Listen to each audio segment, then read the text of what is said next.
जून 2025 Iran और Israel के बीच 12 दिन की भीषण जंग चली, जिसने पूरे क्षेत्र को हिला दिया।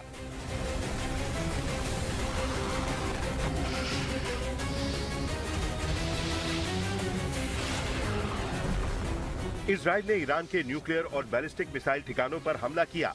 जवाब में ईरान ने इजराइल पर अपनी मिसाइलों से पलटवार किया। फिर एंट्री हुई अमेरिका के B-2 बम वर्षकों की। ईरान के परमाणु ठिकानों पर बमबारी ने उसे हिलाकर रख दिया। ईरान ने कतर के अल उदीद में अमेरिकी एयरबेस पर हमला कर बदला लेने की कोशिश की, लेकिन उसे अपनी हालत का अंदाजा हो गया। उस समय यह टकराव थम गया, लेकिन जंग खत्म नहीं हुई।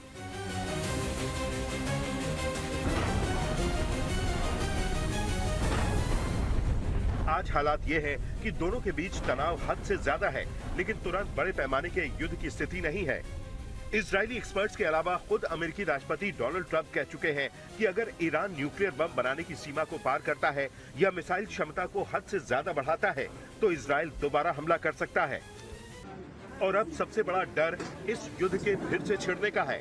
पिछली बार की जंग के बाद ईरान ने चुपचाप अपने बैलिस्टिक मिसाइल प्रोग्राम को आगे बढ़ाना शुरू कर दिया। इजराइल की चिंता यह है कि ईरान सिर्फ न्यूक्लियर बम के करीब नहीं, बल्कि मिसाइल डिलीवरी सिस्टम को भी तेजी से मजबूत कर रहा है।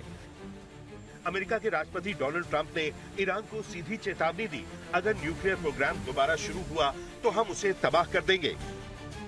Speaking of Iran, I hope they're not trying to build up again, because if they are, we're going to have no choice but very quickly to eradicate that build-up. So I hope Iran is not trying to build up, as I've been reading that they're building up weapons and other things. And if they are, they're not using the sites that we obliterated, but they're using possibly different sites. We know exactly where they're going, what they're doing, and I hope they're not doing it because we don't want to waste the fuel on a B-2. It's a 37-hour trip both ways.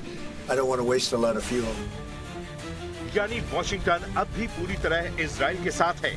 दिसंबर 2025 के अंत तक Israel के भीतर एक और चिंता उभर रही है। अगर ईरान ने उस पर अपनी मिसाइल क्षमता की पूरी ताकत को झोंक दिया, तो क्या उसका एयर डिफेंस सिस्टम उसे झेलने के लिए तैयार है? यही वजह है कि इजराइल ने ईरान से पहले खुद हमला करने का ऑप्शन खुला रखा है, और वो भी ऐसे समय में जब ईरान के भीतर उथल-पुथल है। आखिर अब ईरान के अंदर क्या चल रहा है? युद्ध के खतरे से अलग ईरान इस वक्त गंभीर आर्थिक संकट से जूझ रहा है और विरोध प्रदर्शन करने वालों पर गोलियां चला रहा है। ईरानी रियाल इतिहास के सबसे निचले स्तर पर करीब 14 से 15 लाख रियाल प्रति डॉलर पर है। महंगाई 42% से ऊपर है। जून की जंग के बाद लगी सख्त पाबंदियों, ऊर्जा संकट और प्रदूषण, इन सब ने मिलकर ईरान की अर्थव्यवस्था की कमर तोड़ दी है।